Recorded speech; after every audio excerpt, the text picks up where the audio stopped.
তার চোখ ছাড়া এই পুরো জায়গাটা জাস্ট গর্ত হয়ে আছে, পুরো জায়গাটা গর্ত হয়ে আছে, মানে চোখ ছাড়া আর কিছু একটা চোখ তাও মনে হয় আছে, আর পুরো জায়গাটা জাস্ট একটা ভয়ঙ্কর গর্ত হয়ে আছে।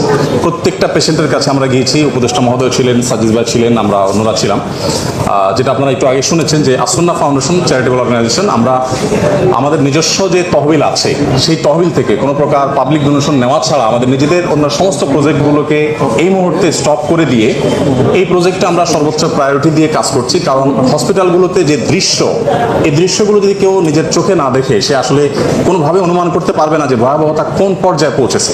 এই মাত্র আমরা 1 ইউনিটে একটা এসডিউতে একজন পেশেন্টকে দেখে আসলাম, তার মুখাবয়ব দেখার পর নিজেকে কন্ট্রোল করা খুবই কঠিন। তার চোখ ছাড়া এই পুরো জায়গাটা জাস্ট গর্ত হয়ে আছে, পুরো জায়গাটা গর্ত হয়ে আছে, মানে চোখ ছাড়া আর কিছু একটা চোখ তাও মনে হয় আছে, আর পুরো জায়গাটা জাস্ট একটা ভয়ঙ্কর গর্ত হয়ে আছে।